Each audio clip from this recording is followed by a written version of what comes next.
Диктант. Как много в этом слове и строгости, и тревожности за результат. Прилагательное «тотальный» усиливает эмоциональное воздействие, и кажется, что только отчаянные смельчаки готовы вооружиться ручками, чтобы сдать работу на проверку. До этого не участвовали, но по русскому языку всегда было все плохо.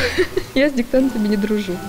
Студентки факультета журналистики держатся вместе на тотальном диктанте, они все впервые. Списывать будете давать? Если попросите, хорошо, почему нет? Хорошо.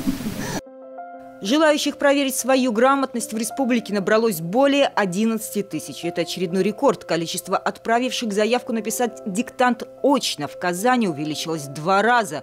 Участие принимают все районы республики. 630 площадок. Самая маленькая принимает 10 человек. Пишут все. Дети, родители, лирики и физики. Инженер-технический специалист. Ну, что-то помню со школьной скамьи, поэтому посмотрим, попробуем.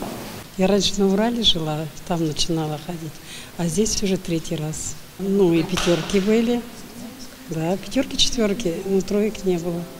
Вице-премьер республики Лейла Фазлиева по первому образованию преподаватель русского языка тотальный диктант в разное время и писала, и читала. Вы как-то помогаете аудитории? Я стараюсь, да. Ну, существует такое правило демаркации, так называемое, когда пунктуационные знаки можно определить некоторой паузой. И длительной, более короткой. Я думаю, что мы с участниками договоримся.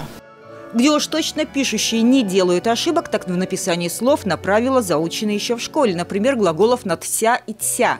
Но по итогам тотального диктанта прошлого года в общем по стране были ошибки совершенно неожиданные. «Недоставало» в значении «не хватает» писали раздельно. В слове «философский» меняли вторую «ф» на «в». Единичные, но яркие юркие кринолины вместо юбки кринолины. Бубличная библиотека и Костя бложит вместо Костю гложет.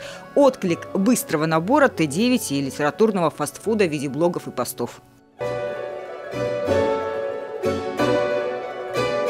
Впрочем, на этой площадке недавно открывшейся Национальной библиотеки веру в книгу как основу сохранения и языка, и грамотности подкрепляют статистикой посещаемости. В последнее воскресенье мы поставили новый рекорд, и это было уже 2531 человек в один день. С текстом этого диктанта ознакомиться заранее было нельзя. Дмитрий Глуховский, автор бестселлеров в стиле постапокалипсиса, написал его специально на основе реальных событий, происходивших в его семье. Когда ты читаешь его, и ты не можешь его не пропустить через себя, это не тот вариант текста, когда ты можешь бегло пробежаться по строчкам и просто их как-то интерпретировать или воспроизвести. Если аудитория вдруг зарыдает? Что делать? Прервемся, значит, возьмем паузу, будем рыдать вместе, успокоимся и будем писать дальше. С выбором авторов текста организаторы всероссийской акции в республике не очень согласны. Классиков перестали диктовать несколько лет назад. Все-таки классический литературный язык – это образец для современной молодежи в том числе.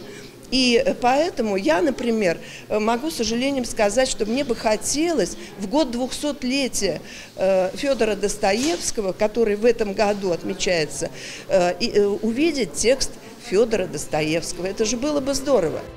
С официальным, хоть и шуточным званием того, кто читает диктант, диктатор, организаторы акции в республике тоже не соглашаются и старательно его избегают, включая самих диктаторов по-нашему и более сложно, но более душевно диктующих, читающих.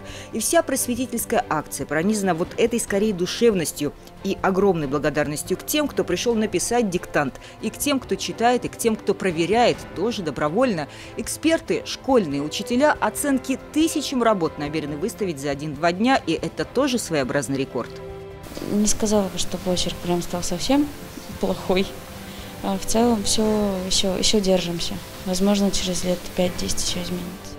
Твердая пятерка допускает одну пропущенную запятую. Негласные соревнования регионов, конечно, существуют. Участие в тотальном диктанте – это еще и экзамен для всей республики. Здесь мы уверенно держим планку 7% от всех написавших. Отличники. Пересдать работу можно будет, если все пойдет по расписанию, только через год. Татьяна Тимошенко, Андрей Ключников. 7 дней.